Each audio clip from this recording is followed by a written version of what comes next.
My family, listen, first time listener, or you've been here the whole damn time. Hit that like, hit that subscribe, giddy up, let's go, no notes. That's my baby. That's my baby. We're going at it at 110%. I just want 5 minutes of happiness, please. Just give me 5 minutes. And they scored! They did it! Slap. What the hell was that? Oh, yeah! What the f*** are you talking about? All right, everybody, welcome in. This is the Sports Hounds, exclusively on A2D Radio. Doug Mankiewicz, Brad Ryer. I am Rob Brinkman. Always remember, hit that like, hit that subscribe, turn those notifications on. Streaming live on Facebook, YouTube, Twitter, Instagram. Stream us wherever you get your podcast, Spreaker, Spotify, Google Play, iHeartRadio, and iTunes. Again, be sure to hit that like, hit that subscribe, turn those notifications on each and every Monday night. We are live. We are presented by Baguio's Breads, located in Mount Laurel, New Jersey. Home of the best stuffed breads, tomato pies, sandwiches, cutlets, and meatballs. Mention A2D Radio for 10% off your in-store purchase. Baguio's Breads, Mount Laurel, New Jersey, now open from 9 to 3 on Sunday. Big football show tonight. Eagles, Cowboys, instant classic at the link. Eagles now 2.5 games clear of the Dallas Cowboys in the NFC East, heading into their bye. We got some other NFL stuff. We got a Monday night football game. We get the playoff picture shaping up. We are officially over the halfway point in the NFL. But let's get to our poll question of the night. Yesterday was the best team win for the Eagles this season. I'm gonna strongly agree to this. I'm gonna take it a step further. This is the best team win of the Nick Sirianni era. I mean, this was just an overall team win. I mean, they let up a lot of yards. Slot corner is clearly going to be a bugaboo. Maybe Bradley Roby will be back after the bye, and it can solidify that. The only saving grace on that is not every slot receiver is going to be CeeDee Lamb. He's really good. He torched the Eagles. They weathered the storm. They stepped up when they needed to. Everyone's talking about how good Dak Prescott was yesterday, but he wasn't that great when his team needed him the most. Jalen Hurts was, showing why he makes $250 million yesterday. I have nothing to complain about in terms of the Philadelphia Eagles yesterday. Absolutely nothing. A.J. Brown and Devontae Smith were terrific. The defense was good enough, and it was especially good when it mattered most. I mean, Dallas Cowboys had 1st and 5, looking like they're going to take control of the football game from the 5-yard line. All of a sudden, it's 3rd down. They're on the 23-yard line. Couple penalties, timely sack. There you go. And then Dak Prescott proving why he's just a loser. I don't know how you run out of bounds on that 2-point conversion. Like, Doug, I mean, you laugh, but I really don't. I mean, all he has to do is make a simple mini jump cut, extend the football, get the 2-point conversion. It's 28-25, and then you're kicking a field goal at the end of the game instead of having to score a touchdown. And then, of course, the Eagles don't make it easy on the fans, just giving us agita on the final drive with, penalties and roughing the passers, and they get all the way down there. BG, Eagles legend, comes up with 2 timely sacks, and Dallas Cowboys, like they always do, in a big spot, they come up just a little bit short. Close but no cigar for Dak Prescott and the Dallas Cowboys. Just a great team win. I have my smile back. Phillies have zapped me of my smile the last couple of weeks. Now you're back. Mired in depression, and now I'm back. 8-1, heading into the bye. But, Brad, what say you about the Eagles-Dallas game yesterday? Well, I thought that Dallas got hosed a lot by the refs. Absolutely. However, the bottom line is the Dallas Cowboys had the football at the 5-yard line with 27 seconds to go in the game, okay? And they went from the 5-yard line to the 22-yard line and did not score a touchdown. And you know what? If they think that they're a championship team, that was the time for them to show the whole NFL and Philadelphia who the boss is. And you know what? They are still not the boss. The Eagles are still the boss right now. Until further notice, right now, the Eagles are a better team than the Dallas Cowboys.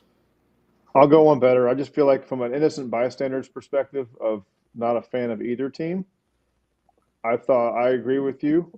with the fact that it was the best win of the season, only because Dallas didn't completely pull a Dallas, right? Dallas played pretty well. They didn't play horribly.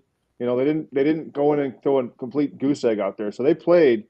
I think it's I can see from both sides. Like Dallas probably thought they should have won that game, and I think we're gonna see that game 2 more times.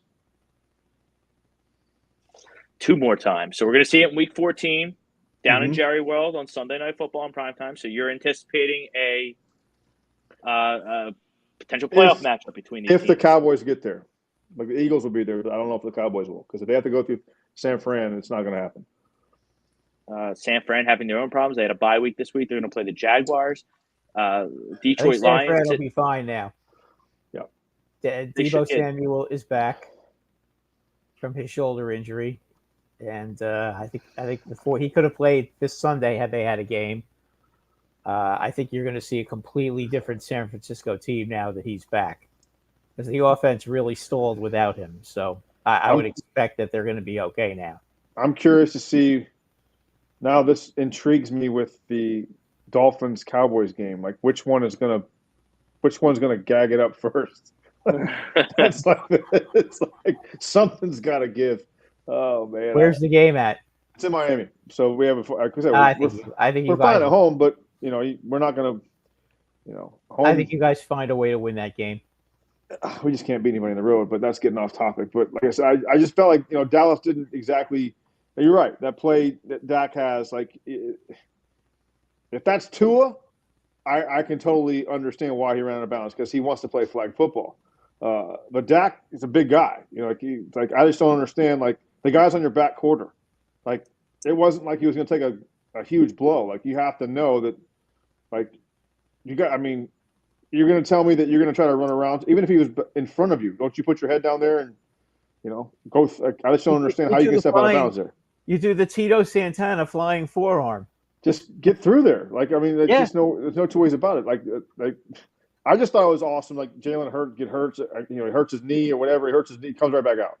It's just you have the right guy under center. I don't care what anybody says. All the flack he gets, whatever. Is he the prototypical quarterback? Probably not. But for that city and that team, you're not going to find a quarterback tougher than him. He can run. He can throw. He's an unsung. He hasn't had it handed to him. He had to go get it. He's had it taken away from him. He earned it. I said that's why I wasn't a big fan of his in college, but watching him become a pro, it's hard not to like what he does. Now, Doug, the Eagles are going into a bye week. They're 8-1. They had the best record in the NFL. What does a good team win like that do for you going into a week off? I don't think that it doesn't change anything whether they won or lost that game. I just think obviously you go in 8-1 thinking, man, okay, get away from it for a couple of days, recharge the batteries, give yourself a toast to get you halfway home and to what you want to do, and 48 hours later you're right back to the grind again. That just to feel like that team is just, like I said, that we said it last week. That team can win pretty, it can win ugly. That team that team travels. It doesn't matter where it is. It's a blue collar football team. They can beat you downfield. They can beat you with running the ball. They can stop the run. Yes, the nickel corner, the slot guy could get a little, but that's just injuries. You're not dealing. You don't have your best, right? Isn't one I hear last night? Yeah. Isn't one of your best corners? And actually, both of them were out of there in the last minute. And they came back. One of them came back in. So, like I said, it's just pray that everybody stays healthy and upright and moving forward. Yeah. So Avonte Maddox, Doug, he's one of the better slot corners in the league. Right. He got hurt. He tore his pec in week 2. Which, he's out for the year, and it's just kind of been a revolving door there. They signed this guy, Bradley Roby, who's been around the league. Then he got hurt. He's supposed to be back for the Chiefs game after the bye, which will be a couple weeks on Monday Night Football in Kansas City. So maybe that can stop the bleeding. But, the Chiefs don't have anybody in the slot that's CeeDee Lamb. The Cowboys put CeeDee Lamb in the slot because they were having issues, and Eli Ricks, undrafted out of Alabama. Sidney Brown was our second or third round pick out of Illinois. He's a rookie. really the guy who did the best was Reed Blankenship, but they only gave him, I think, 3 or 4 opportunities there. Let's be honest. Who else has a CeeDee Lamb as their slot receiver? I mean, no one really. I mean, your Dolphins do. Your Dolphins do some different things with. Yeah, Hill, but we move them all over the place, so it's not like But I mean, that's. I mean, they like, I don't think there's going to be. Well, San Francisco is a pretty good slot receiver. Yeah, I mean, you're going to face as good, but maybe not. Like, what is there? There's maybe 2 guys maybe that can handle that are that quality and that are that favorite of a target. I mean, and you might not run into them. So if that's your biggest worry, then you guys are going to be fine.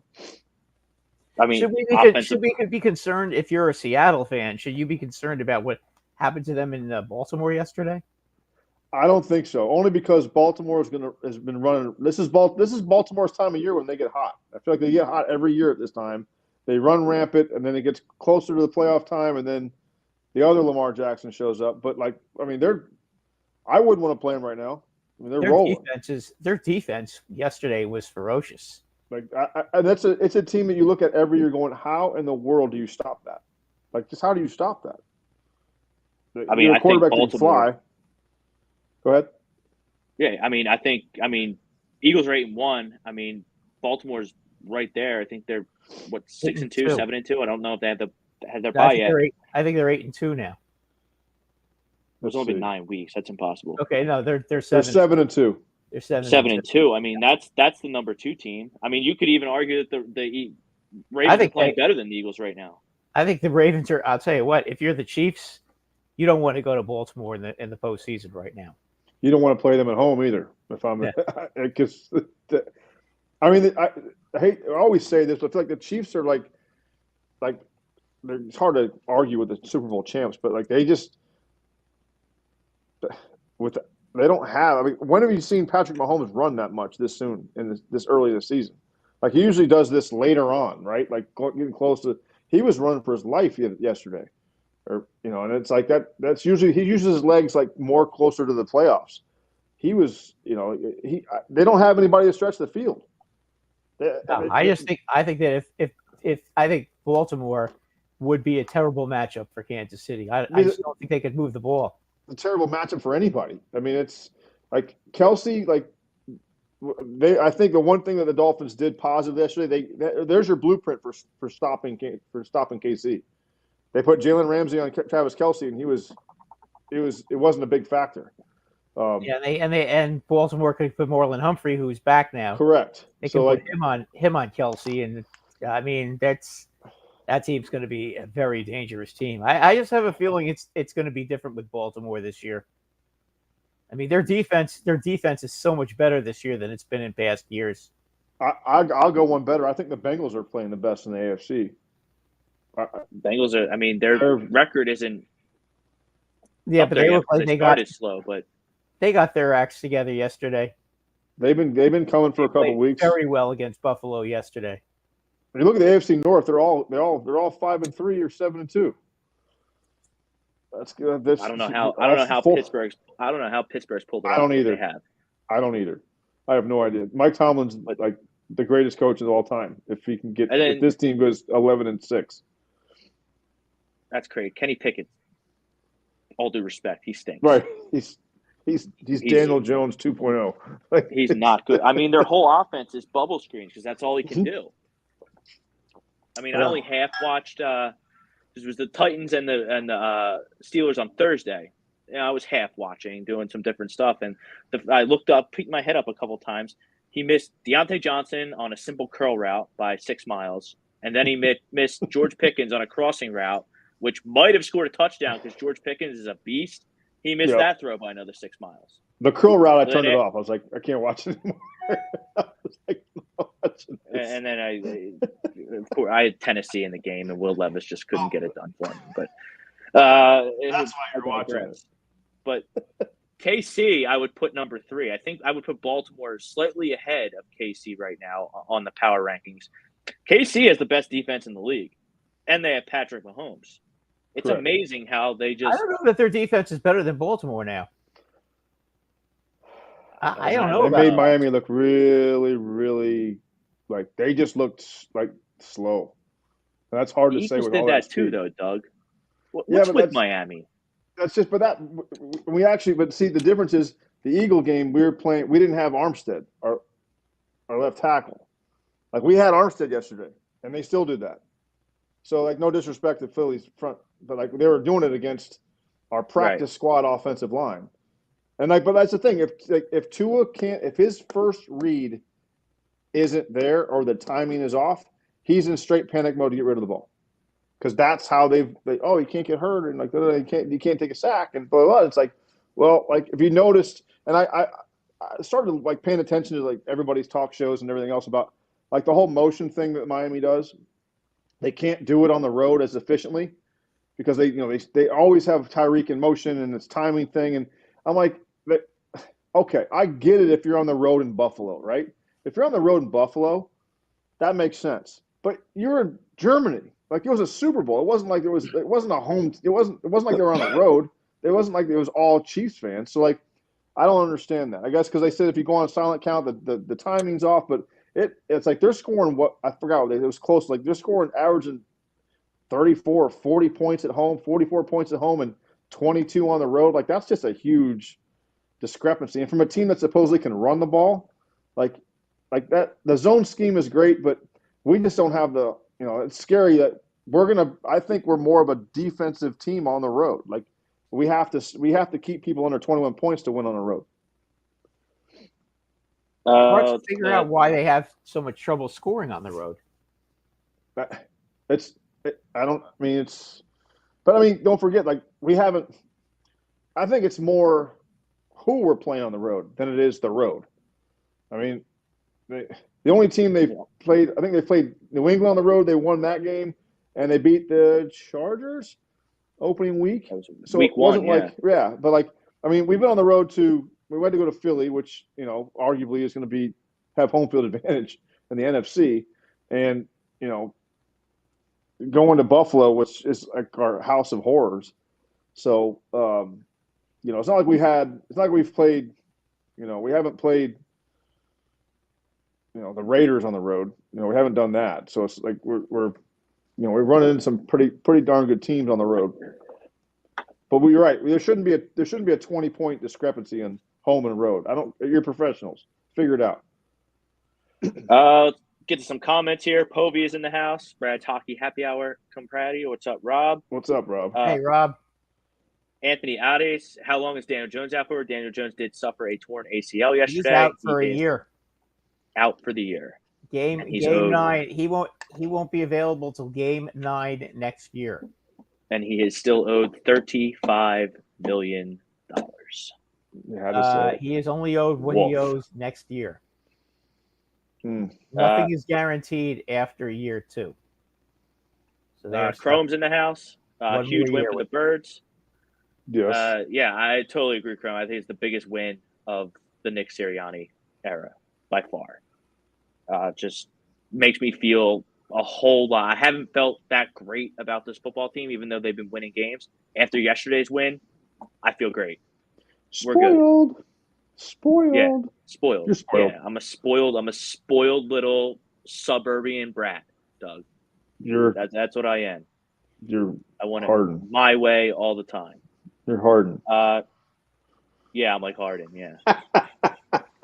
I mean, I'm trying to lose the weight. I lost 2 pounds this week. He's actually more like you had to go there. More like Julius Randle. There's no I in team. I'm gonna go 1 against 3. Did you see his comment? He's like, I'm not a system player. I am the system. No, you ate the system, son. You ate the system. Like, douche, dude. He's such a clown. Like, get out of here. Like, the Clippers, great team. If it was 2013, it's not. You got a bunch of the early dinner crew over there at freaking LA. I think I saw that they're the betting favorites to win the championship. Like, no chance in hell are they winning. Yeah, in 2014. Yeah. Championship? Are you 10 years ago when they got Kawhi? It's like the all Geritol NBA squad. They want to just get Bill Russell, Larry Bird back together again. Povia is great. Sunday of football culminated in another thrilling Eagles-Cowboys game. I don't understand Cowboys fans that think they got cheated. They had every chance to win that football game. It's the Cowboys. What else do And you they expect? didn't. And they didn't.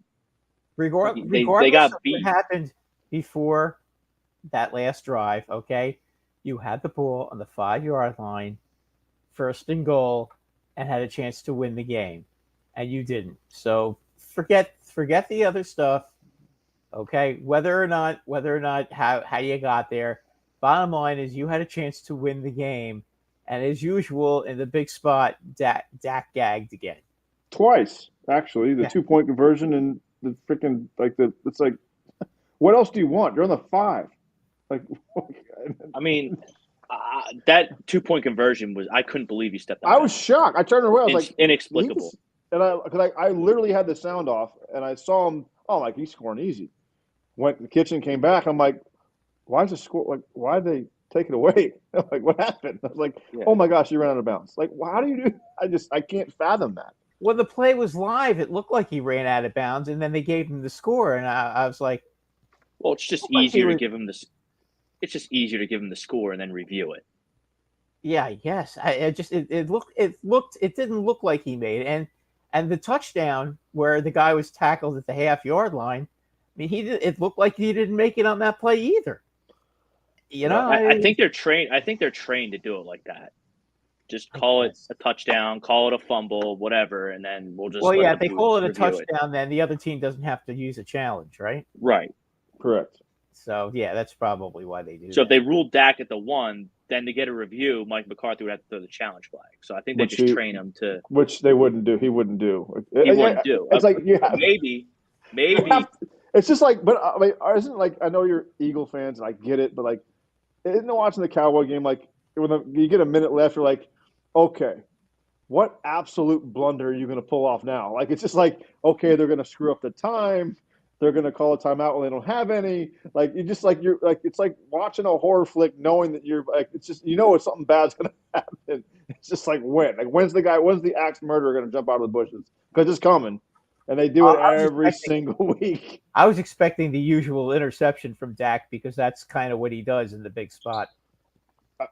I mean, it's inexcusable to get sacked there. Like I still don't understand. Yeah, how do you not throw the ball away? Throw the ball away. You're in the end zone. Just throw it through the uprights.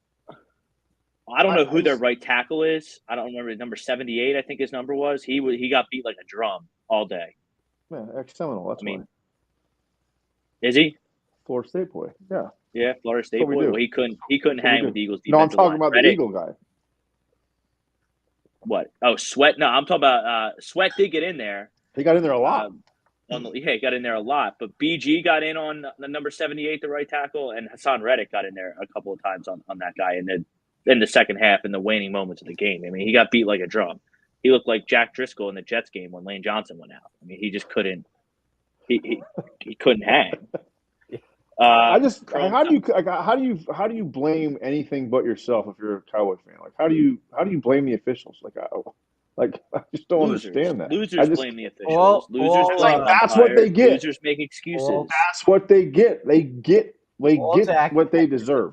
All Dak had to do Cowboys was use his inner Tito Santana and do the flying forearm, and he would have been in the end zone with the 2-point conversion. Yeah, he said I had a Tito Santana reference, but I thought it was a Shawn Michaels reference at the top of the show. Shout out to our wrestling show here on A2D Radio. Yeah. I thought it was a Shawn Michaels. Tito Santana, I'm not as familiar with.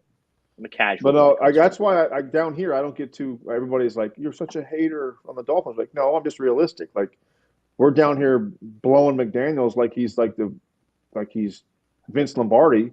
Yes, is he an offensive great mind? Yes, but every time we run into a defense that's worth a damn, we don't score. That's like we don't put up numbers. It's like, well, I'm not a tour hater, but again, I'm not content with just getting to the playoffs. Like 30 years, I want to win a Super Bowl, and if we can't do it with this squad, it's only going to go downhill from here. Mike Marshall, he's referring to the Ravens dismantled the Lions and the Seahawks in back-to-back weeks. Yeah, that's 2 quality wins. Yeah, I saw Lamar Jackson's like 16-1 in his career against the NFC in the regular season. Obviously, It has to be a regular season stat because he's never made the Super Bowl. But I mean, that's a crazy stat. And I think the Lions and the Seahawks are both playoff teams. Good playoff teams. Yes. Don19 said our Lions representative from Detroit. Eagles look good. Just need my team to get the number 2 seed. I don't think you're gonna have a problem. Right, they have the 2 seed. They have 2 losses right here. I have the playoff picture right here. Hold on. I'm trying to get it. I can't. It wouldn't let me get it. They are 6-2. They had their bye this week. Okay. I mean, I don't think they're gonna have a problem getting that number 2 seed up there in Detroit. I think they're good. Oh, they're good too. I think the Niners might end up getting it though. I know they're 5-3 right now, but I do think that now that they've got their guy back, I think that's going to make a big difference.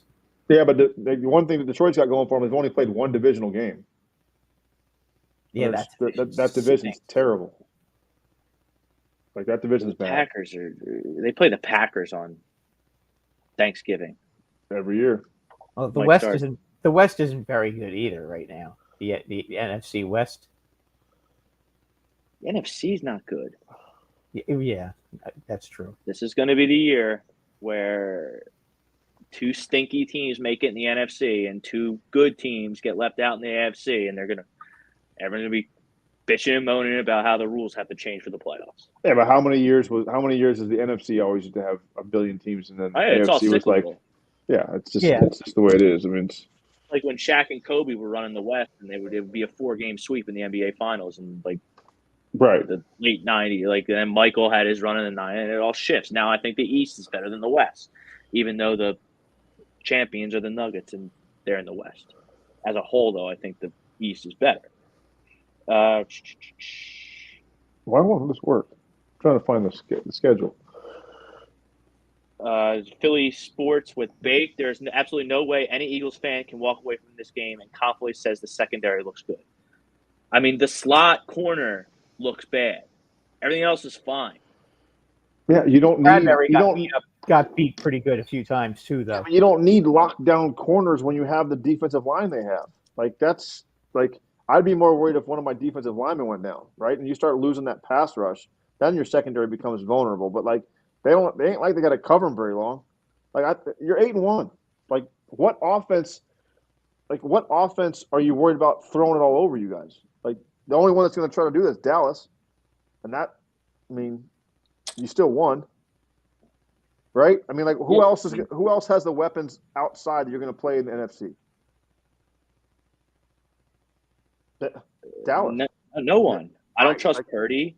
The Lions San Fran's not going to throw it all over you. Right. So you're worried about Jared Goff? I guess if the Lions put Amon-Ra St. Brown in the slot, that could be a problem. But, no one's coming. The trade deadline's over. You're not signing anyone off the street right now that's going to come in and play slot corner for you. So either Bradley Roby has to get healthy, or Sidney Brown, rookie, Eli Ricks, rookie, need to step up and get it done. It's a hard cap league. You're not going to have an Xbox loaded super team. Right. You're going to have holes. This isn't a Madden fantasy draft where you get Dion as a special card. It just doesn't work that way. It's like I said, you're fine. You still have 9 weeks. Rookies get better throughout the course of the season by playing, and he'll be better. Your rookies there aren't rookies come week 15.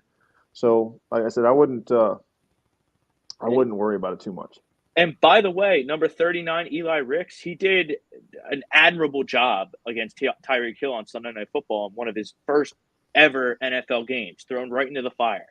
Right, but he didn't have to cover him very long because, the whole defensive line was in our – I thought you guys were in our huddle. That's how fast you guys got into our backfield. That's the honest to God truth. That's why I think the Dolphins, sadly, I think they have a shot, because if our defense stays healthy, we have Xavier Howard and Jalen Ramsey back there with the pass rush we have. We're going to surprise some people because those guys can lock down 2 guys with the best of them. And now you're taking just the same thing what you guys are talking about right now. Are they physical enough, though? Yes. Ramsey wanted to come back to play Kelsey. And just for that, I think he's more physical than he is like cover guy, and But that's can they? What I'm asking is, can they like the Chiefs are a good team. They're not a physical, nasty team like the Ravens. The Ravens are just a real bully team that pushes everybody around on defense in particular. I'll tell you what. I think our defense is a lot better. I think our offense obviously gets all the hype, but like I think our defense is better than people are talking about, because Christian Wilkins is a defensive tackle, is a moose. Like those guys, our D line's very underrated. Our backers are athletic, and our secondary, like now that everybody's back to where they're supposed to be, we're not having to put our slot corner on, the number one receiver anymore. I like if our defense can stay healthy, I don't think we're going to need to score 35 points to win games. I think we can, but I don't think we're going to need to. That's the only thing that's holding out hope for me moving towards the end of the season our schedule is going to get nasty. We got Dallas. We've got. Yeah, he's right. Don's right. Your best running back, A-Chain. I think he's and not I'm worried coming back about that. week 11. Yeah, but you always worry about speed backs with knees, right? Like the one thing McDaniels does, he does not play these guys early. Like he makes sure they are 100% before he puts them back on the field. He almost waits too long. If they're nicked up, they don't play. And obviously, but our backs are doing fine. You have A-Chain in there, we're a completely different offense. I agree with that, because he just brings a whole different gear, which is hard to believe, because everybody on our offense they run 25 miles an hour. He's that fast running back, right? Correct. And he was the one that just killed the Giants. The Giants had no answer for him. Yeah. It's like every time he got the ball, he was running for 10, 15 yards. I mean, we have a lot of good players. I mean, like Barrios is an underrated receiver, but like we don't have balls to go around. I mean, it's just the honest to God truth. I think Waddle's hurt. I don't think he's right. I think he's banged up. I think his back. There's always something with him. I don't think he's 100%. But I'm more intrigued by the defense than I am. I'm happier with the defense than I am. That's the only thing I take away. As disappointed as I was on the offense and that last drive or that game, like I came out of that game against Kansas City going, man, I know Kansas City is not the offense they used to be, but to hold Patrick Mahomes to no points in the entire second half, like I'm encouraged. The test will be, when Dallas comes in, to see what we do against that offense. Now you have a bye next week? Yes, thank the Lord, because we need it. Our offensive line is banged up. But we have the Jets coming up twice. And that's always first ever Black Friday game up in New York. Those games they're never. It doesn't matter how good we are and how bad they are, how good they are. They're playing on Friday. Yep, Black Friday. Yeah. So you got 3 on Thanksgiving. You got I think it's 3 o'clock on Black Friday. I like it. I think they moved the Florida game to Friday too. So I'm either gonna have one heck of a day, or I'm gonna be wearing black for other reasons. Come on, you got man. the U this week. I know it's about to get ugly. That's a bloodbath. That's a rivalry right there. That's a rivalry. That's going to be a tough game for you guys. Yes, it is. They play us. The weather. I mean, not the weather. The standings don't mean anything when they play each other. Nope. That's in That's Tallahassee, right? Oh yeah. And I was hoping to get the night game, but we don't. I don't think so. I think it's better for me to stay out of jail. I think I'm gonna watch it from here, because that game I've had enough of those. I thought about going, but I'm like, yeah, you know what? Like, it's probably safer that I stay home. I'll go to a couple in Miami. Only when we're going to win. Like last year would have been a good one to go to, because we won 45-3, and all the Miami fans left 5 minutes left in the first quarter. Oh, jeez. Bob bring me the next 4 games for the Eagles. So in other words, they show up the way the Florida Panther fans show up. When they're because I said when the Panthers are good, we show up.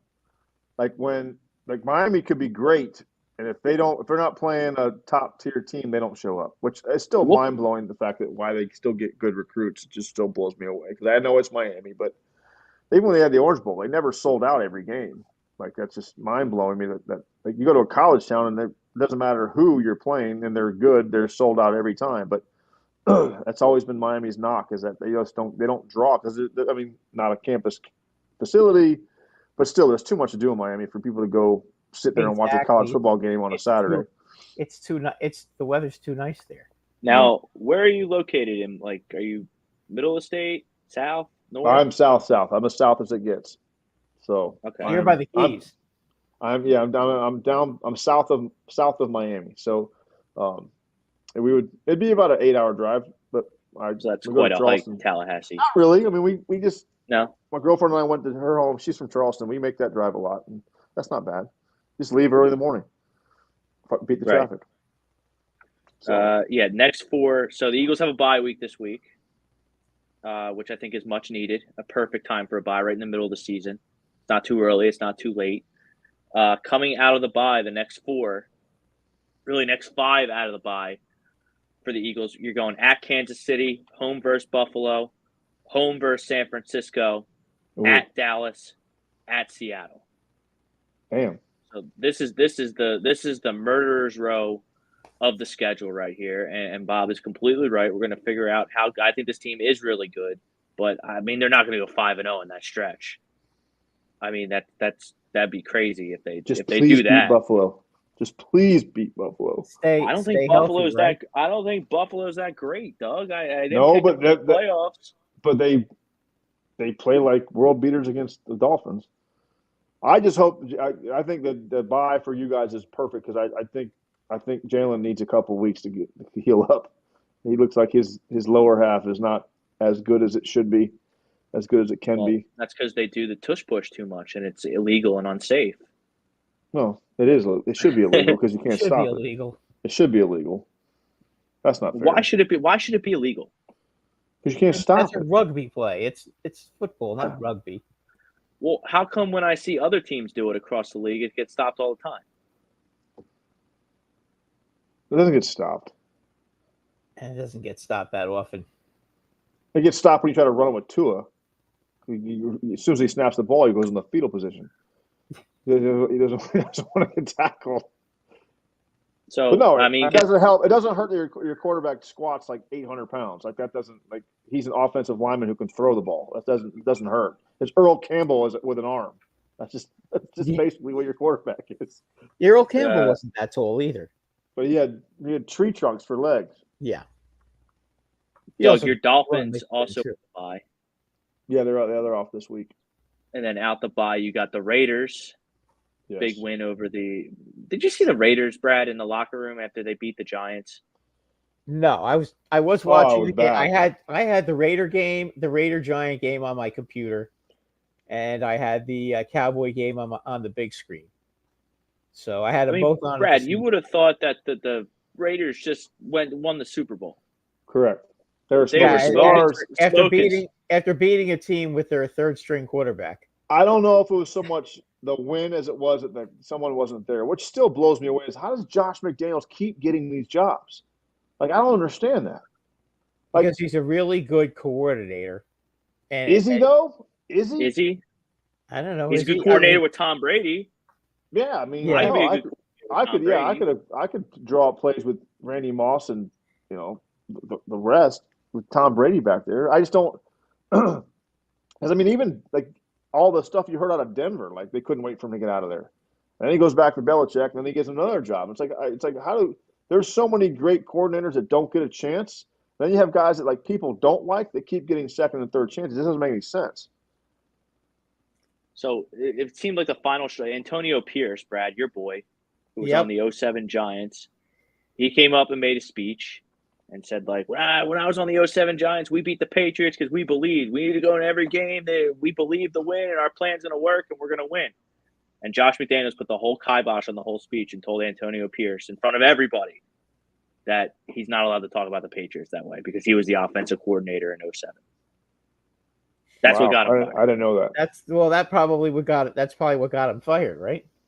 That was the final straw.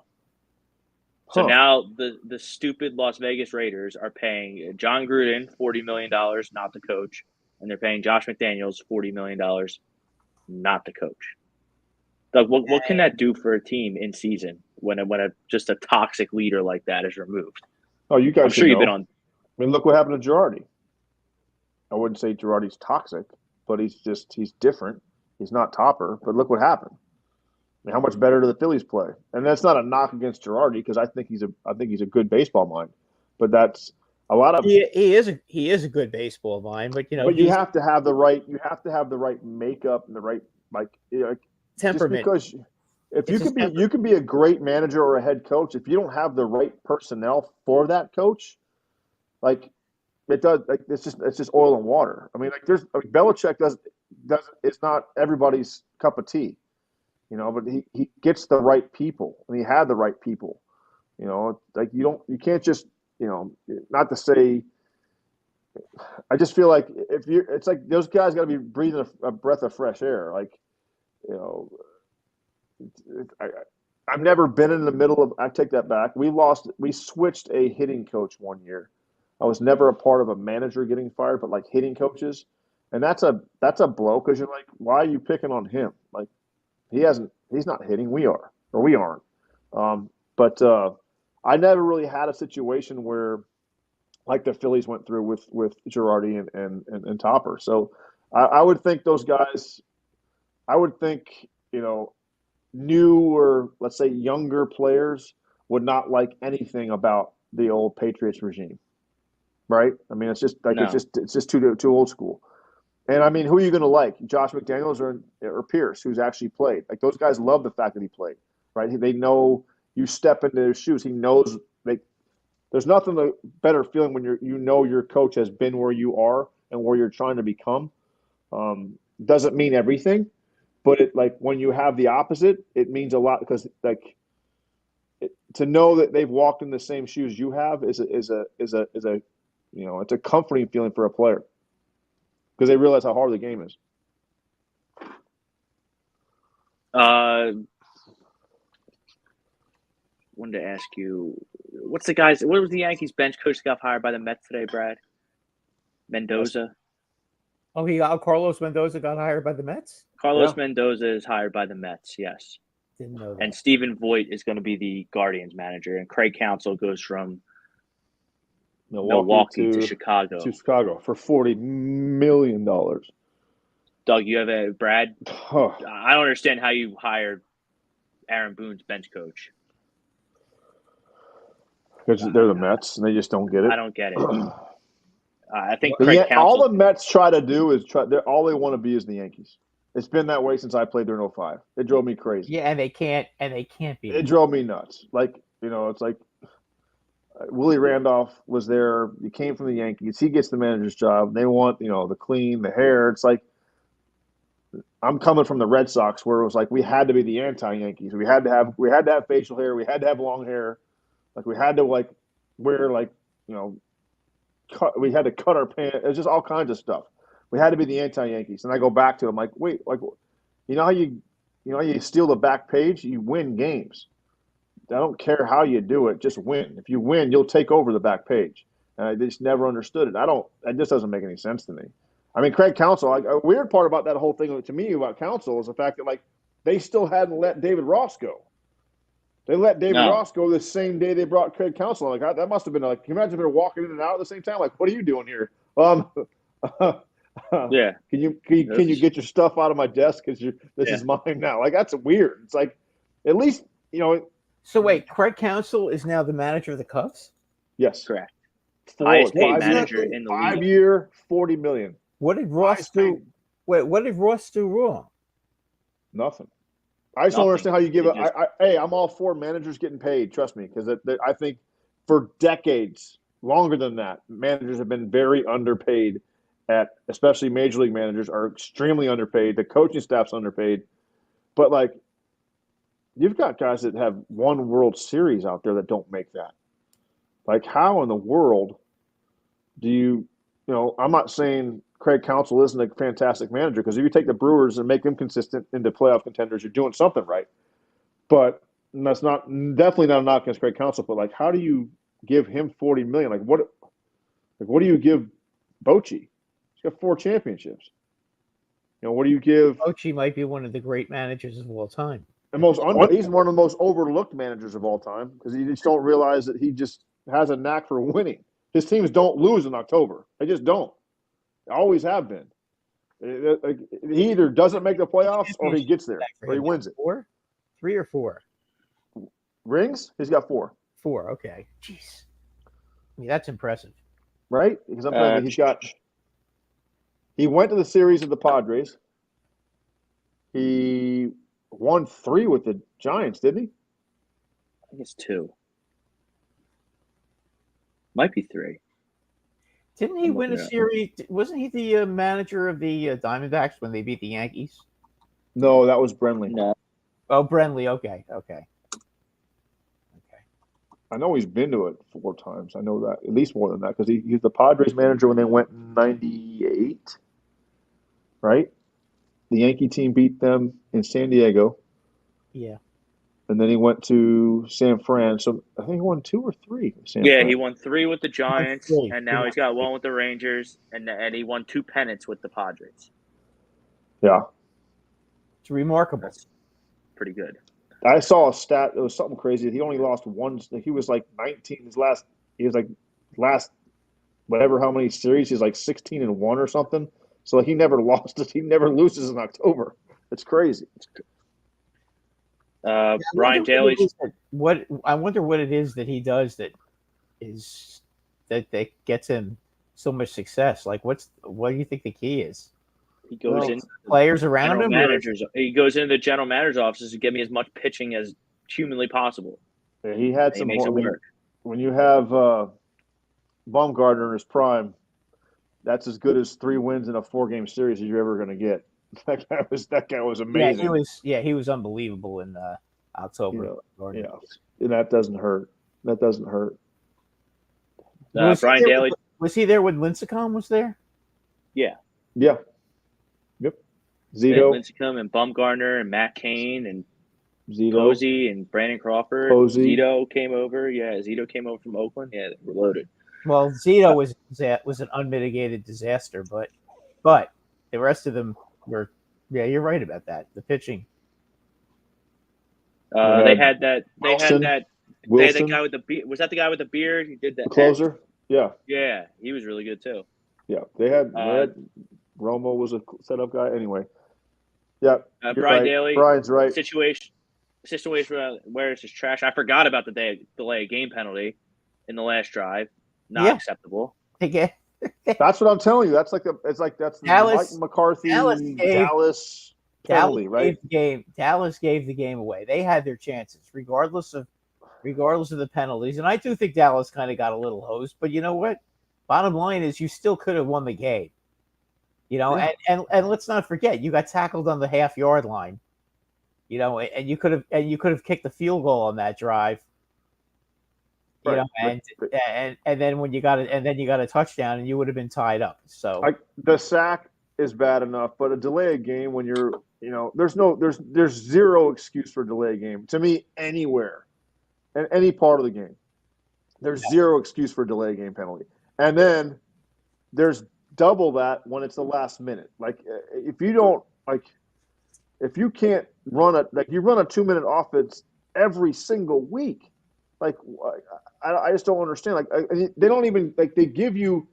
It has to hit 0, 3 seconds of 0 before they call a penalty. Oh yeah, they give you slack. That's very true. It's like, do you not see that? And there's really big numbers on both ends. This isn't like 1981 where they only have, or high school game where the only one that's keeping is the referee. Like, there's giant clocks everywhere, and there's 58 coaches on the sideline. That's all your job is to do. And Doug, it's not like the NBA who had those tiny little clocks in the corner of the courts for the sport-second violation either. For jumbos in each end zone. Yeah. So how do you miss that? And how do you allow that to happen? I mean, that's the whole that's the whole thing. I mean, you can make whatever argument you want about that. You can go old school and draw a play on your chest in the matter of time in the last minute. It's like, don't you? I mean, don't you have to do that? You have to do that every Friday at practice or every third, at least one day, one segment of one day a week, 2 minutes. Every week. Has to every be. week. Every week. You have a 4 minute, you have a 2 minute. But I mean, like, don't you have enough, like, those guys like CeeDee Lamb and Dak Prescott have been there long enough where they should just be able to look at each other and know exactly what route they want. Right? I mean, like, that's what it's all you do.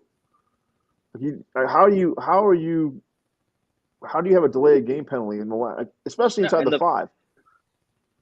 The fourth down on the second to last possession where he threw it to Jalen Tolbert or something on the sidelines in a prayer. Like, what are you doing? You have CeeDee Lamb running a corner, and Darius Slay had him bottled up, but like, who the hell knows? Like, Darius Slay could knock him over. You get pass interference. CeeDee Lamb could go up and make a tremendous catch because he's CeeDee Lamb and he's really good. Right. You don't take the chance throwing it to your guy who had 11 catches for 191 yards. Who are you going to get? You're not going to throw a PI penalty on that play to anybody else but CeeDee Lamb. That's the only one they're going to throw a flag on. Not correct. Yeah. Not the UPS guy that's got 11 catches. Like, that's not. It's not. They're not going to. They could pull his pants down before he catches it. They're not calling PI on that play with that guy. And then Mike McCarthy, he didn't use his timeouts very smart. They were very lackadaisical on the second to last drive. Does he ever?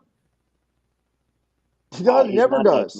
He's not that great. I mean, and this year's been amazing. He's been phenomenal at it this year. The years prior, it's like those are fireable offenses. Like, I'm a Mike McCarthy fan. Like, I thought he was very good in the Packers, and I thought going to Dallas would help him. And I'm like, my goodness gracious, like, what? Like, how do you, like, that's all, like, why? Like, you only get 3 of them. Does he realize that? Like, you don't have to. It's like he doesn't know when to call them, and when he calls them, and they're like, you always cringe. And like, again, it's easy to do it from your couch. Don't get me wrong, I understand that. It's easy for us to sit there and be like, wow, like, that wasn't. We're all Monday morning quarterbacks and head coaches, but it just seems like he's not doing what every other smart coach does with their timeouts. Let's put it that way. Yeah, but Doug, he's also got guys upstairs that are in his ear. You would think somebody would say something. Right. That's like there's 15 coaches on each side of the ball on the sideline. Someone's got to have a buzzer, and they're upstairs, and there's 20 of them in the booth upstairs that are watching everything. Right. So somebody can't say something. You would think so. You would think someone would say something about it. You think you have people you trust, but like, I know McDaniels has got I call him the Best Buy squad because there's like 2 like little minions he has walking next to him at all times, telling analytics and telling him when to go, when not to go. That's crazy. Ryan Swoop, he's in the house, losing Goddard. Obviously, if you aren't up to date on the injury news, Dallas Goddard, Eagles tight end, broke his forearm. He's probably going to be out 4 to 6 weeks. Had surgery today. Maybe playoffs. I don't know. That seems tough for a physical position with a tight end, broken forearm. That just but losing Goddard sounds like it hurts. Yeah, you could tell like when he hit the ground, you're like, and he didn't move. I'm like, tight ends get up.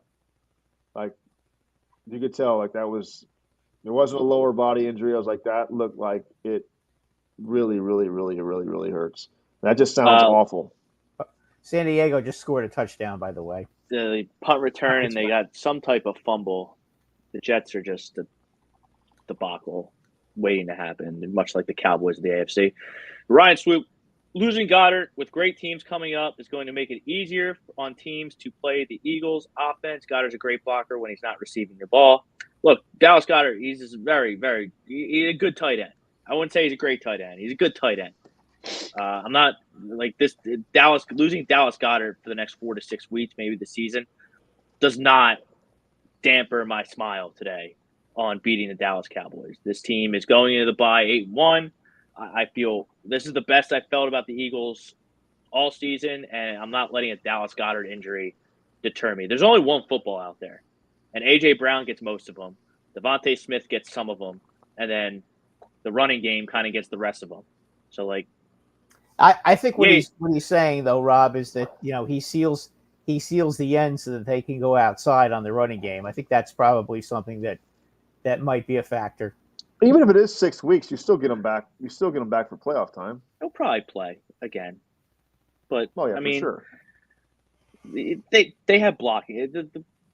He's the dual threat. He can catch the ball and block, which is great. But I'm sure the Eagle. I mean, Jack Stoll or whatever his name is, the Eagles tight end, he can come in and make blocks. I'm not worried about that. If you're really that worried about it, put in Jack Driscoll at tight end to seal off the edge. Use that as an extra tight end. I'm not worried about losing Dallas Goedert. I think that would be. I think that would affect their offense more as far as running the football. They have plenty of guys to throw the ball to. But including the new offensive coordinator. This isn't last year. They're not running the ball down teams' throats. The Brian Johnson, the new offensive coordinator, Shane Steichen's in Indianapolis. He throws the ball a lot more than Shane Steichen did, and it's working out because Jalen's making throws and he's really developed as a passer. But like they don't. This isn't a pound the rock team exclusively like it was last year. Well, they can though. Yeah, they can. They can do it. Doug says it every week. Now I finally think that he's right. They can do anything they want. They can win however they want. I just concerned when I think they know they can. At times, I think they know they can do that, and they kind of get in their own way a little bit. I said they can if they like. There's not too many teams in the NFL where whether you're one side of the ball, if you're a defensive minded team, or if you're an offensive minded team. There's not too many teams that can seriously okay, if you fall behind 14-0 in the first quarter, or even 17-0, where you still have the offense come back, right? Or vice versa. If you think it's going to be a nasty 6-3 game, they can. I feel like the Eagles. We said it every week. They can win any way you need them to win, and I wouldn't underestimate your tight end though. That's a security blanket. It's a security blanket for Jalen Hurts. I mean it's. But like I said, it's not that. I think it's 4 to 6 weeks with a surgery or broken forearm. You'll be back. You'll be back in 6 weeks for sure. But think they should sign Gronk. Throw it out there. Gronk. Calling up Gronk. I don't know. I think he's supposed to jump out of a plane this week or something. I heard on Fox. They were saying he's supposed to jump. He's out a nut, man. Tight ends have lost their mind. I don't think there's any merit to these rumors. I mean, it's gone around Eagles Twitter all day. Oh, call up Gronk, and then it gets steam. I don't think there's any merit to it, but my God, that would be fun. Well, hopefully your coach gets in the bye week, gets some sleep. He doesn't look like maybe he gets these sort of the dark circles under his eyes. Dude, Adderall and Monster, man. My goodness gracious. Those are two sponsors. It's crazy. You know who he reminds me of? You remember I've been there with the bags. Remember Jeff Van Gundy when he used to coach the Knicks? He always looked like he just woke up. He just slept on the street and he just showed up to a game and someone gave him a scoop. Yeah, that's what Jeff Van Gundy used to look like. With big bags under his eyes. He's losing his hair. Just poor guy. I mean, and then I thought we were going to get more comments like this, like Ryan Swoop's comment here. Doug, we need to have at least a little good pass defense and coverage. Eagles can't cover it all. The pass coverage isn't just a small or weakness; it's a major flaw. Can't only rely on the D line. All time making the secondary linebackers have to cover it all. We get it. You don't like the pass defense. This team Dallas was holding strong at 17 points well into the second half. If you let up 17 points in today's NFL, you're doing something. Your defense did well. I get it. CeeDee Lamb, the slot corner, we talked about it 2-3 times on this show. It's a major flaw. Sidney Brown ain't the answer. Eli Ricks looks good at times, but he's not the answer, especially against a guy like CeeDee Lamb. You need Bradley Roby to come back healthy after the bye and kind of solidify that nickel corner slot. I don't feel queasy with Darius Slay and James Bradbury on the outside.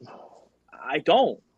It goes back to your offense though too. Your offense can score points. If you put them in, make a team one-dimensional, which is what every good team does, right? They get up 2 scores late, whatever, make them one-dimensional. It's over. I don't care who's covering. When that defensive line knows you're passing, there's not a lot of offensive lines that are going to stop that. I get what you're saying. Every team is flawed. Every team has a weakness. Every team has a boo-boo. But, if it gets bad and they're getting torched, your offense can run that 15-play drive where they use up 7 minutes and play keep away too. So that's there's a lot of I get what you're saying. I totally understand it, but there's a lot of teams. I would love to be flawed like that and be 8-1. Like if this defense lets up let's say they let up 23 points in every game the rest of the season. They should win. You're probably winning a lot of those. Go 7-2. Right. You go 7-2. So right. You can have all the stats and all the yards you want because stats are for losers. But if you're letting up 23 a game, and all I've heard about is how great Dak was yesterday, and how he was the best player on the field, this, that, and the other. Like, okay, yeah. You got all these yards, all these sexy yards. No, he wasn't. Jalen Hurts was. I said he wasn't. I said he wasn't. He wasn't the best. He wasn't the best player on the field. Jalen Hurts was the best player on the field yesterday. I agree. So you can have all those gaudy stats and fantasy points and all that thing. I care about wins, and I care about the scoreboard. Dallas couldn't punch it in on this defense. Jalen Hurts glamour got in the end zone. Now, I didn't pick the Eagles to win. Did not. I didn't pick the Eagles yesterday. I picked Dallas 28-24 in our staff picks. I thought that I don't know. I didn't feel good about the game. And you did that for reverse psychology. You're probably right. I do that sometimes. Yeah, reverse psychology. I know. I do it all. I do it with Florida State, so I get what you're saying. I do it with Florida State. So, but I mean, I'll take it. 23 points in today's NFL, and everything for the most part, from a schematic standpoint, Dallas got everything they wanted. They got CeeDee Lamb in the slot. They got Eli Ricks, Sidney Brown, Reed Blankenship, all these non-slot corners that were in the slot, and they were able to move the ball between the 20s. But guess what happened when they got in the red zone? Nothing. And it was mistake after mistake after mistake, and sack and delay a game penalty and running out of bounds on the 2 minute. So if you want to get enamored and dog the Eagles' pass defense for giving up a bunch of yards and keeping the Cowboys at 17 points for a majority of that football game, I mean, go right ahead. That's fine. You can have your yards. I'll take my points. I'll take the points where they were at 17 for a lot of that game, and I'll take my win. That's fine. This team is about as perfect as it can be assembled in a hard cap league. That's well said. That's just what it is. It's the truth. It's well said. Very well said. We weren't always getting pressure. I mean, you weren't always getting pressure either. They did when it mattered. You won't always get pressure. Right. I get that. You won't always get pressure, but on the final drive when the Cowboys had the ball on the 5-yard line, they had so much pressure on Dak, he panicked. They took a delay a game, procedure, a sack, delay a game. I mean, come on now. Yeah, I agree. I understand. Like when you're passionate, you want it all to be fixed and you want it all to be roses, but right. Just relax, man. Relax about Dallas Goedert's blocking. I get it. He's a great dual threat tight end, receiving and blocking. They got guys in that locker room at the tight end position that can block. The reason they're not on the field is because they can't catch the ball and run routes like Dallas Goedert. They're going to be fine in the run game without Dallas Goedert blocking. I'm telling you, just relax, man.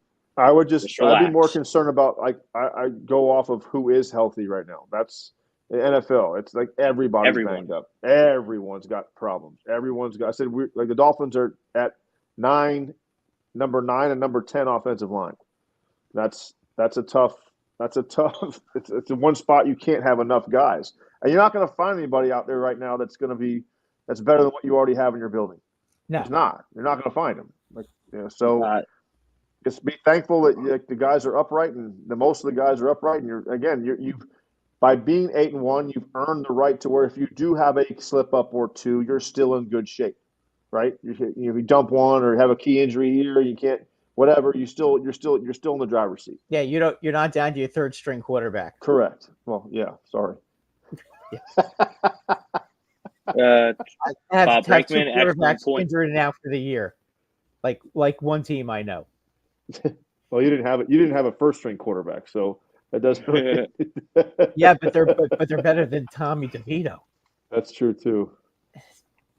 The poor Tommy DeVito. I mean, he comes in and he's under duress. Like, it must have been like that when he played for Illinois. Every time they played Ohio State, he probably ran for his life like that. Like, I give any quarterback for the Giants credit for going and taking a snap behind that offensive line. You're tough. They've already gotten two guys knocked out for the season. Okay. Well, there you go. Like, you're right. Like, there's an opening drive for the Birds.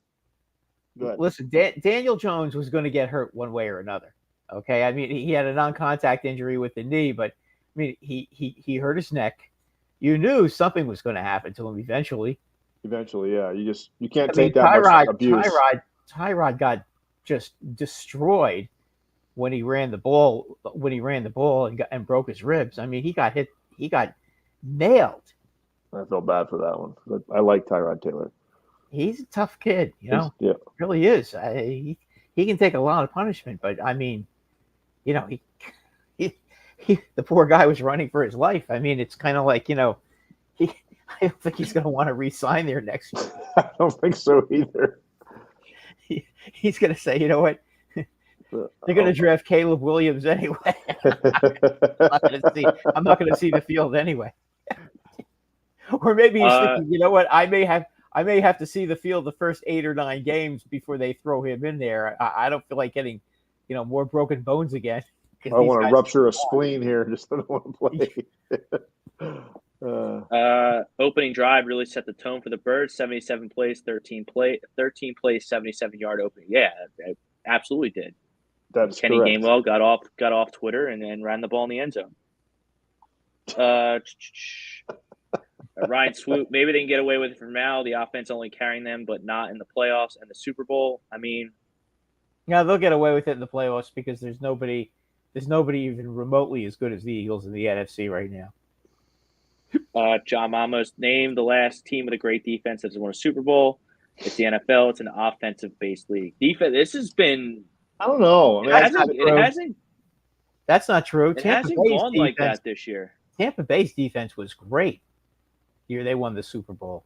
That was with Brady. What was that? Yeah. 15, 16? Yeah, but that's kind of a weird. Kansas City. They were kind of a weird statement because, I wouldn't say the Chiefs' defense won them the Super Bowl, but it definitely got them there. I wouldn't say their offense. You have Patrick Mahomes, but they made stops when they had to. What's considered a great defense? You're not going to find the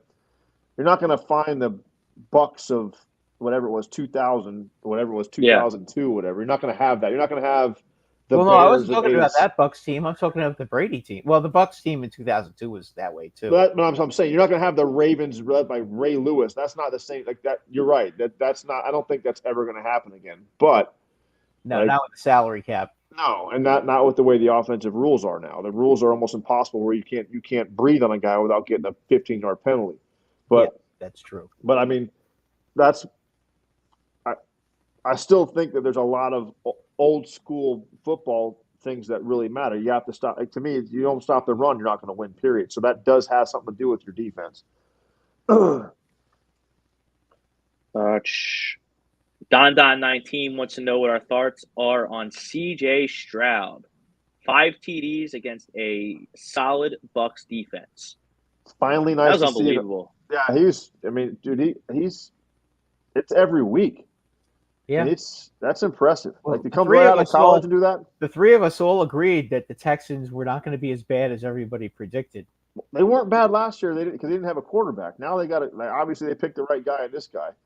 I mean, C.J. Stroud is absolutely tearing it up. That's good to see, though. It's good for I think that's great for future Ohio State quarterbacks because they had a run there that wasn't so great. NFL players wise. So if you're the Giants, guys, okay, out of some of the available quarterbacks that are going to be available in the draft, because I think the Giants are going to move on from Jones. Which one do you like? I take the guy from UNC. I would kinda take like the guy from UNC as well. I like the guy from Oregon.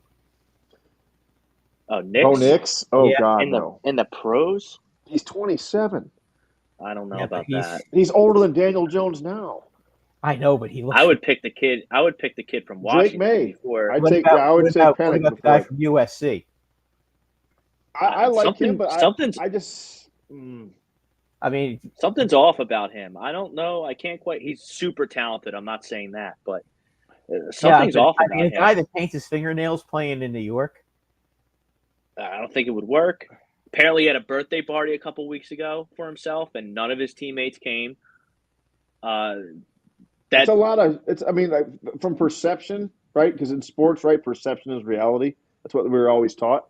I don't like, and maybe it's just me because I'm not used to it. But like the whole NIL thing, and see him on Dr. Pepper commercials, and it's different. But he's everywhere. And don't get me wrong, good for him. Capitalize while you can. Keep going. I just think Drake May is going to be a better pro. I really do. He's big and strong and has runs. He's mobile. He can. I just feel like will he be there when the Giants draft? That's the question. Well, I think Giants. So. Depends on how it ends up. Because are the Giants going to? I don't think they're going to win another game with this quarterback and their schedule. The only one is Arizona going to take a quarterback? Because they're obviously the worst team in the NFL. They may not because they have a quarterback. Right. Carolina's god awful, but they just picked Bryce Young. So they're not taking one. The Bears? I mean, Chicago should definitely take one. They're going to have maybe two of the top 5 picks in the draft. Arizona's probably going to have 2 of the top. Well, I don't know. Houston's kind of good, so I'm not sure about that. Houston has has 2 4 first-rounders, right? Yeah. Yeah, they got 4 wins now, so they're not going to. I don't know, but the Raiders are 5. The Raiders are 4 and 5. The Raiders will win another game. Hell, they're almost in the playoffs. They are. We're going to look at the playoff picture in just a second. San Diego now has taken, not San Diego, I'm sorry. The Los Angeles Chargers have now taken a 14-0 lead. Well, the Zach Wilson fumble. They can't move the ball at all. The Jets, that is. Watch. That same Jet team put 41 points on the Dolphins last year. Just FYI. Well, Zach Wilson, the problem with him is that he was the quarterback. He holds the ball like a loaf of bread when he's in the pocket. They just go by him and knock the ball out of his hand. Man, New York, I feel bad for New York. I really do. They had to deal with Daniel Jones and Zach Wilson. Good Lord have mercy. Did you ever hurt your Achilles or know anyone that hurt their Achilles? Thank the Lord, knock on wood. No. I mean, I've had it where it's sore, but it's not like a tear. I mean, Aaron Rodgers is trying to play this year. I watched a tape That's today. impossible, right? He was like bouncing around. Like, it was like, wait a minute. I thought you're supposed to be immobilized for, 3 months. And he's like, granted, it's not a ton of movement, but he's like, literally was like dropping back, bouncing and throwing. I'm like, man, that's pretty damn impressive. I think he's just trying to, give the guys hope and give the guys reason to keep playing. I don't know. If he comes back, he's William Wallace. He's Braveheart then. If he pulls this off. I don't know how he could do that. He's defying 200 years of science. If he comes back, has medicine come that far that we can see a guy recover in 6 months? Not even 6 months from a doctor that did it. The doctor that did his. Even Lawrence Taylor couldn't come back from that. The doctor that did his Achilles did my shoulder when I played for the Dodgers, and they told me I would not play, and I did it in April. They told me I wouldn't play till November. I played in July, the end of July, but I played in July. Couldn't throw real well, but I could hit. So I don't put anything past Dr. Elatrosh. Dr. Elatrosh is like Yoda of orthopedic surgeons. Like, he's amazing. And I think it's a different rehab too, knowing that, like, okay, you can push it to the point of like, I don't have to worry about longevity on this thing. What do I have? 3 more years at max, maybe 4, even if it's just 2. So he's probably cutting steps of the rehab. I know I did it. I was towards the end of my career. I said, look, don't slow me down. Like if I'll tell you if I'm in pain, I'll tell you if it's too much, but like we're gonna push this thing to the brink of breaking it all over again. And if it happens, take it to the house. But I was like, and I was just like, well, I want to get back for the playoffs, and I don't know if I'm playing next year, so if go for it. If you're willing to put the time in, so am I, and we'll just keep going. And we did 2 or 3 a day rehabs, and I got back to playing in end of July. So maybe that's the course he's on, where he's skipping steps because he knows he doesn't have to have this thing hold up for another decade. Do you recall how you performed pushing it like that when you came back? It hurt, but I could hit. I didn't hurt at all to hit. Like to the point where I got left off the postseason roster, and I was like livid. We traded for Jim Tomey at the time, but I was livid, and I was like, what do he needed someone that could throw. I'm like, well, Jim can't throw either. Like Jim's never been able to throw, but I get it. Jim Tomey's a little bit different. And this was where? Los Angeles? This is when I played for the Dodgers. Yep. You can't argue with Jim Tomey, though, Doug. No, of course not. He had 600 home runs. I mean, of course, he was one of the greatest. He's one of the top 3 humans I think I've ever met in my entire life. So, it was I thought there was enough room, but I didn't make those decisions. But I traveled with him, and that was the year that we lost to Philly. That was 2009, right? Yep. J-Roll walked us off. Rob, you do the fantasy show. I know people are happy the Lions are finally using Gibbs, and people are hating the fact that Bijan Robinson gets 8 carries. I can't explain why you pick a guy 7th in the draft and the Falcons don't give him carries. I made a trade this week in fantasy. I traded Chris Olave and Devontae Adams for Bijan Robinson and Dallas Goedert. And Dallas Goedert broke his arm, and Bijan Robinson doesn't get the ball. Cool. And loses. Well, sometimes it works in your favor for fantasy football if you're but not so much for a running back. Garbage time. No, you're right. Not the running backs. That's the best part of fantasy football. Yeah, Jahmyr Gibbs. I mean, the Lions are good. They're good. Yeah. Let's look at the playoff picture here. You start with AFC or NFC? Let's start in the AFC. So it's Chiefs, Ravens, Jaguars. Fins. Dolphins are the 4. They're the East. And then you got Steelers, Browns, Bengals. So the entire AFC North is in the playoffs. That's not going to happen. I mean, the Steelers, they can't sustain this. Can they? I never doubt Mike Tomlin. Sorry. The guy just figures out ways to win games. I think somehow the Chargers are going to make the playoffs. But the Chargers, how? They need this game tonight. Do you have any doubt that they're going to beat the Jets? No. I mean, as I said earlier, before the broadcast tonight, I was saying to Rob, I like the Chargers tonight. I think they're going to. I took them. I listened to There should be a rule in the NFL, like if the Jets fall behind by 14, just cancel the game. Like the game's over, like it's automatic walk-off. You're not scoring more than 14 points, so the game's already over. Just stop it. Just end it. Yeah, well, it's 14-0 already. So right, so they're not coming back. So it's just they're about to punt again. I haven't seen them get a first down. I'm half watching. I'm doing the show here. I haven't seen them get a first down. It's painful to watch. And they let up a punt return. They let up a punt return touchdown, and they have 2 turnovers in the first quarter, which has led to 1 Chargers touchdown. Austin Eckler rushing touchdown. But, I mean, the Chargers have to win tonight, get themselves a 4-4. I mean, and the Chargers, they're done with the Chiefs. They've already lost to the Chiefs twice. I'm pretty sure.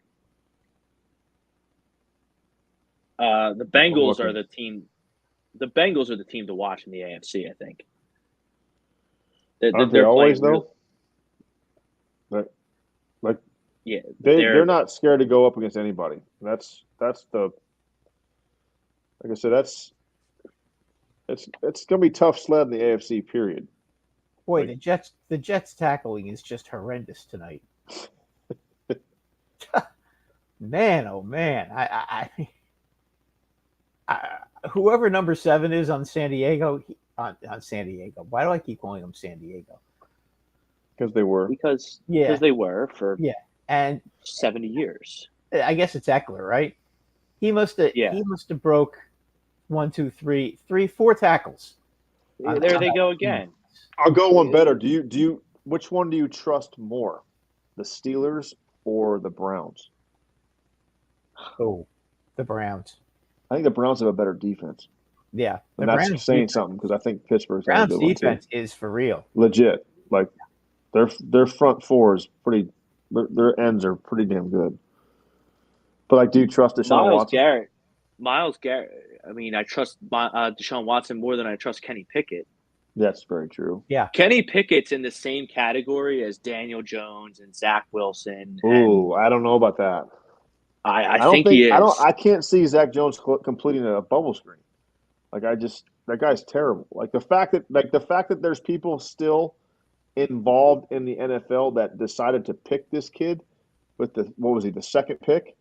Like, come on, man. Like I'm not a football guy. Who are we talking about? Zach Wilson? What number pick was he? 4?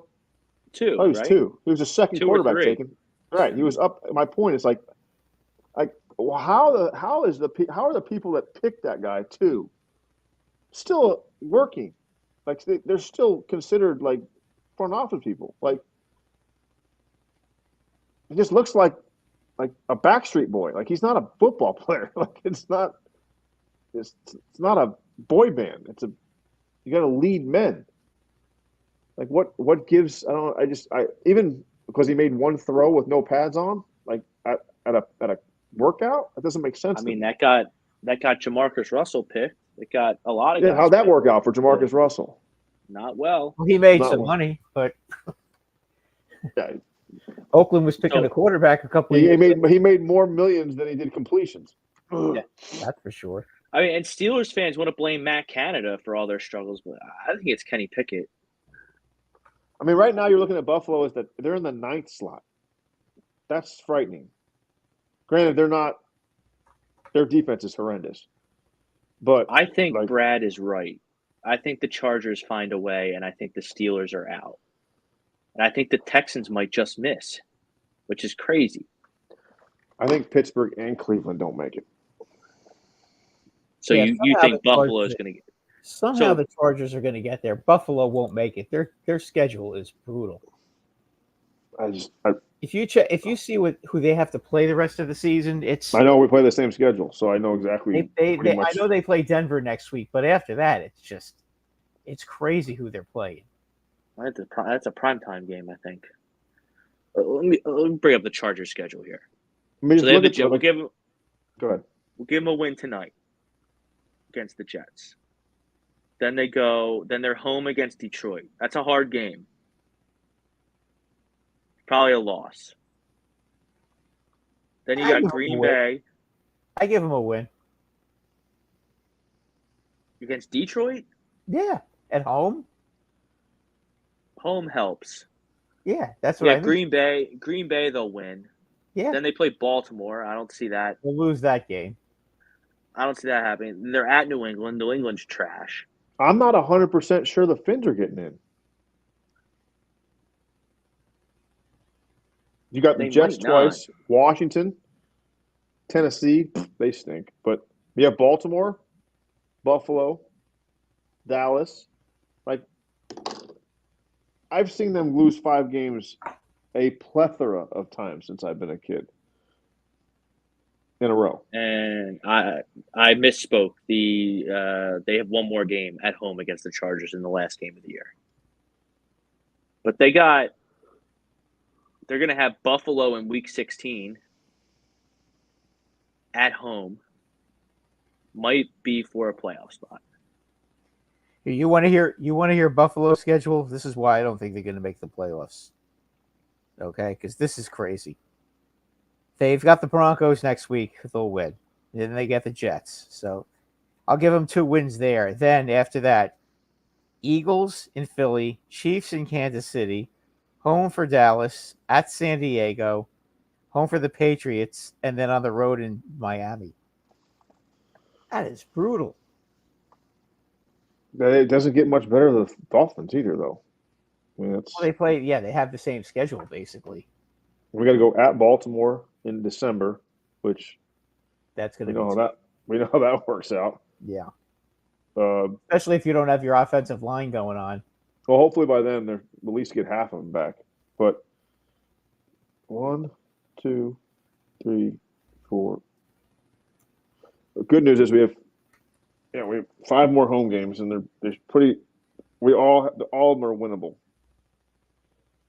Like, how do you give us a Monday night game against Tennessee? Like, come on, man. Of all the teams we played this year, that's the Monday night game. Like, come on.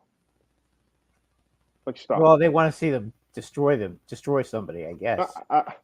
Because of Tannehill, I don't understand that. But like, out of the whole entire schedule, where we played the Eagles, Buffalo twice, Dallas,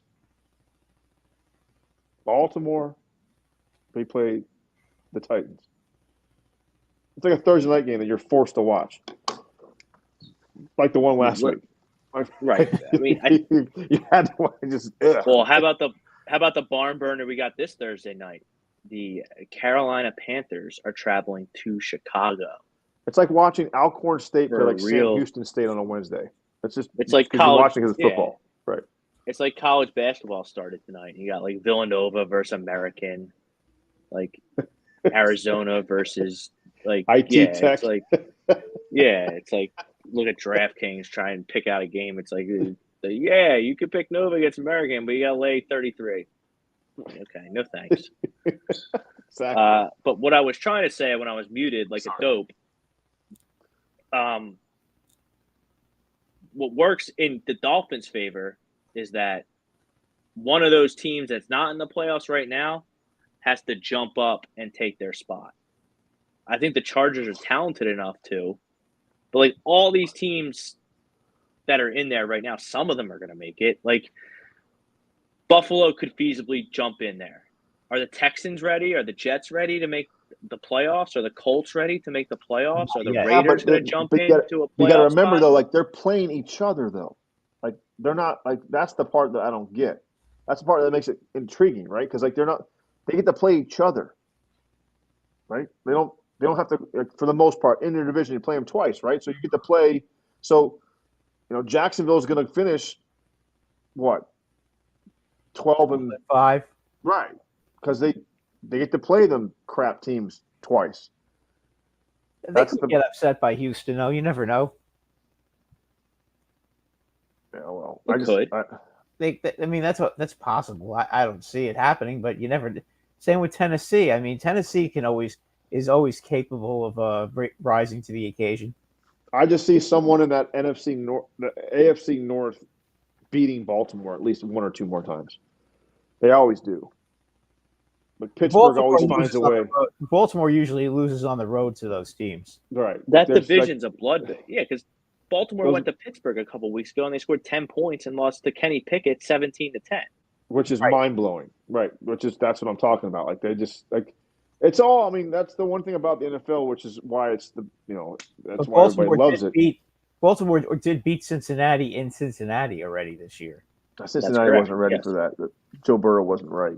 Right. Correct. That's the lovely thing about the NFL. Like it doesn't matter. It never like it's always about. It's not about who you play. It's when you play them, right? Because every team, for the most part, like gets on a run. Like right now, Baltimore would be awful to run into because they're rolling. But like I said, that same team lost to Pittsburgh. They could also get a couple of running backs injured, like they did last year, and then suddenly they can't run the ball. Correct. And so it's a matter of when. Lamar has to throw, and that's a problem all the time. Correct. So everybody's talking about like tonight's topic was always about who's hurt and who's like the guys that you need to be healthy are healthy right now, and that's a really good reason why you're 8-1. You're good, but you haven't had that major.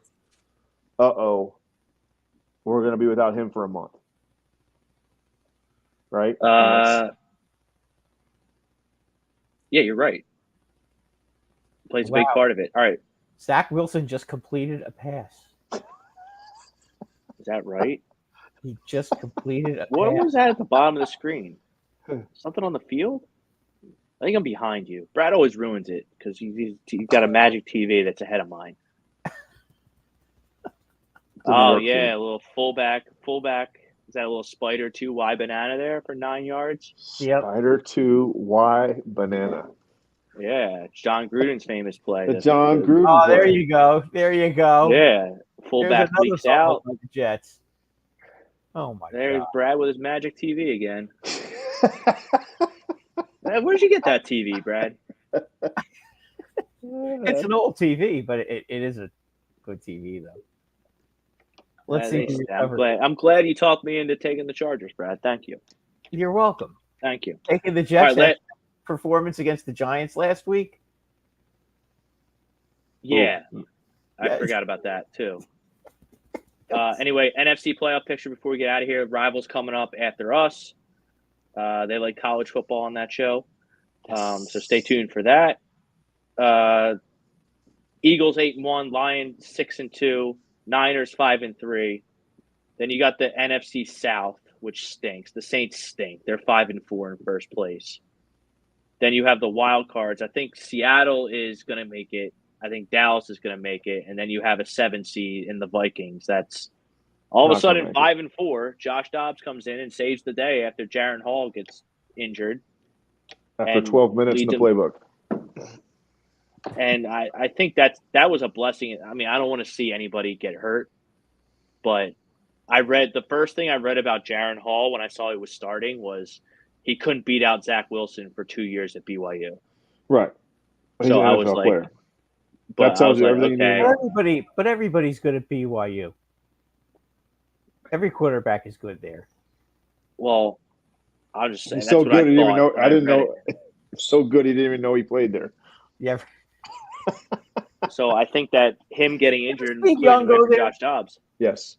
Yeah, he was the first pick. There you go. So there was one guy at least I know that went there. Ty Detmer. Ty Detmer. Eagles great. He beat Miami. What was that? So I mean, the Vikings are 5-4 in the hunt. You have Vikings ain't gonna make it. You sure? Because 8 seed is the Commanders. How can they make it without John Jefferson though? They're a third string quarterback.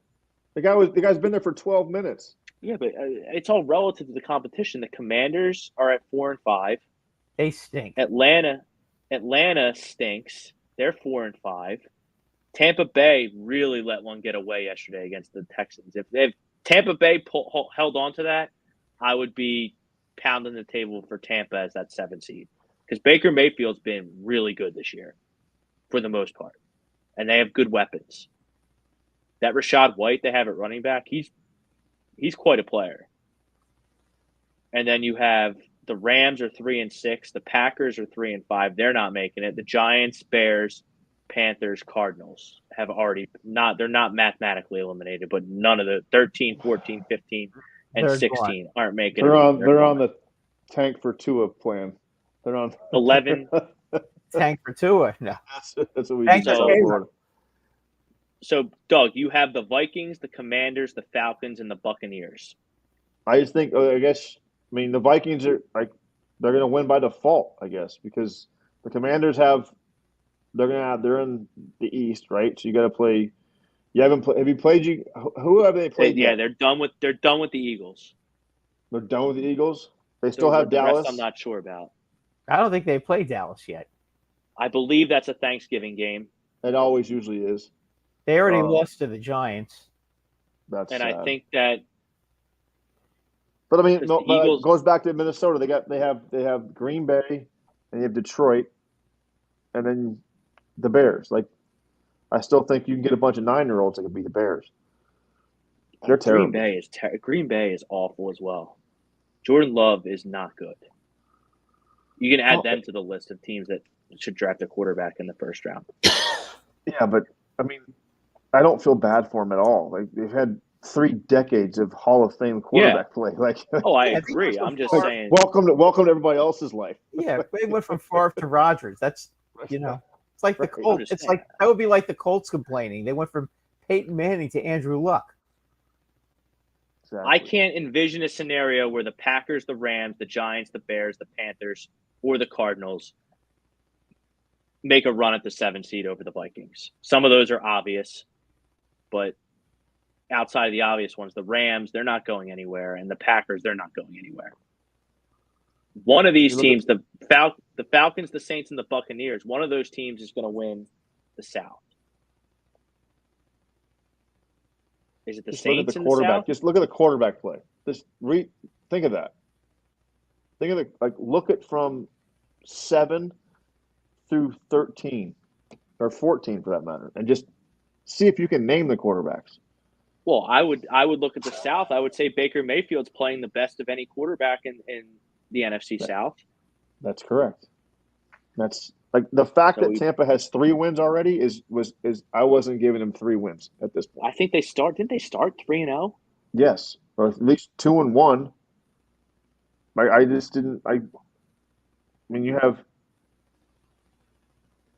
either your backup or a first or second year guy starter from what 7 through. Right. Vikings have Dobbs.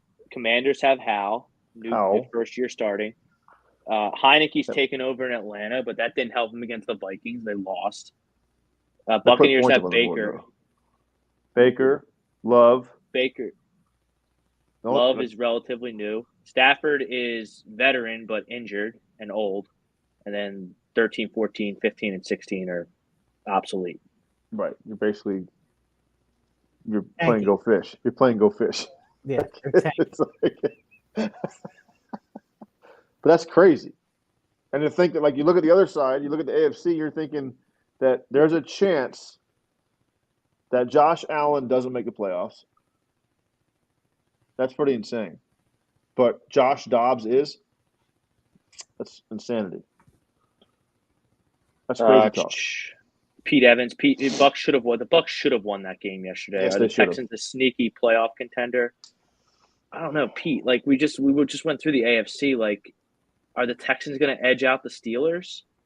Are the Texans going to edge out the Dolphins for a wild card potentially? The Browns, Bengals are making it. They're playing awesome, and they have Joe Burrow. I think the Jaguars. I want to look at that real quick. The Jaguars are. I think that it's pretty safe to say they're going to win the South, and I think it's pretty safe to say that either the Ravens or the Bengals are going to win the North. The Texans have. Did we already do this at Cincinnati? That's a loss. Arizona. That's a win. Jacksonville. Loss. At home. Denver. At the Give them a win Jets. there. At Tennessee. They're not going to beat the Jets. I don't know. I'm looking at the Jets. Tennessee. The Jets defense is still pretty darn good. Yeah, I get that. But you're talking about Arizona, Denver, Tennessee twice, and Indy. That's 4 wins. 4 wins, so they're going to be 8-9. I don't think 8-9 gets it done in the AFC. Yeah, that's asking a lot. Even if you give the Jets the win against the Jets, that's 9-8. I don't think 9-8 gets it done either. You're asking an awful lot. I think you got to get to 10. I think you got to get to 10 in the AFC. And there's no guarantee there's no guarantee that's going to be good enough either. Down to 19. Do y'all think Brock Purdy's a threat? No, I don't. I don't think Brock Purdy's good. I think he's got Kyle Shanahan, who sets it up perfect for Brock Purdy every time he drops back. And they have a loaded roster. They have McCaffrey. They have a great line. They have a great defense. They have Kittle. They have Debo. Ayuk is pretty good. Like, everything. Like, I don't think he's healthy. Purdy? How could he be? I don't think that elbow is right just yet. I think they're that has a coming off a lot bye. to do with it. Has a lot to do with it. And then there's Pete again, kind of echoing what we said earlier about the Dolphins. AFC North will have 2 teams, Jags in the South. The Dolphins, even though it sounds crazy, could fall off a cliff. Their schedule doesn't get any easier. Yeah, I think Doug read it off earlier. Pete's exactly right. You're right. They might not make it. I'm not that guy. I'm like, realistic that they have fallen off a cliff before, and that schedule, and like they're one injury away from being what they always been: 8-9, 9-8, no draft picks. I'm just baffled that the Steelers are 5-3. That's my biggest I know surprise. I said it before. I agree with you.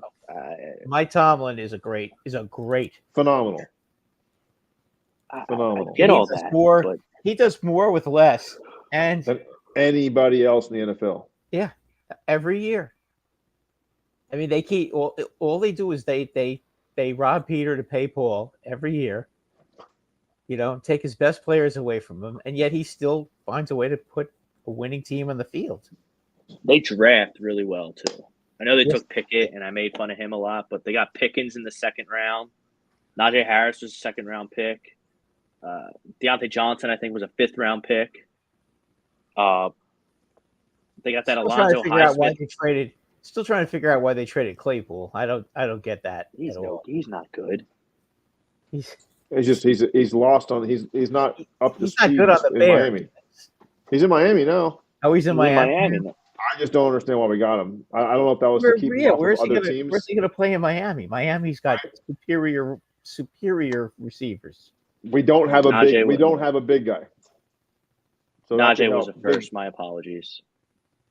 Big body, yeah. But yeah, Najee they basically traded Chase Claypool. With the Chase Claypool pick, they picked Joey Porter Jr., who's a dog. He's an idiot and undisciplined, but that'll come with time. That guy's a dog. Should have been a first rounder. He's a good player. Like that Alonzo Highsmith guy they got rushing the edge. He's like a fifth rounder out of Charlotte. Like they how do you find that? How do you find that guy? They find guys every year. I don't think Minkah Fitzpatrick played. I don't think Minkah Fitzpatrick played against the Titans. I think he's banged up with an injury. He's a really good player. Another ex-Dolphin. Yeah, it was weird trading him. Didn't want to be there. I don't blame him. He came up, told him didn't want him to lose. He said, if you want to lose, if you don't want to lose, get out. Like basically what they told him. If you don't want to be here, we'll find a place for you. And he's like, I don't want to be here. Can't blame him. You're gonna lose every damn game. Can't fault him for that. He was honest. At the time, the Dolphins were pretty bad. Yeah, but the Flores, which I had no problem with Flores. None. That team played hard, and that's not what we used to do. They had a bunch of nobodies, and they were competitive. Didn't win a lot, but they were competitive. And what? Just because someone told the truth to Tua, you hire a guy and tell him he's winning too much when they were 3 and whatever. Like that's just the whole saga was just it's bad all the way around. I don't like how it ended up by any stretch of the imagination, but Don. That is going to be one heck of a game. I agree with you on that one. Wings and Rangers. Check out Brad on the Hockey Happy Hour tomorrow, Tuesday at what time? 8? What time you guys going? 8:30. 8:30. Yep. Check out Rivals coming up next. Thank you to everyone who liked, subscribed, commented on our show. For Doug Mankiewicz, Brad Ryer, I'm Rob Brinkman. Until next week, peace out, everybody.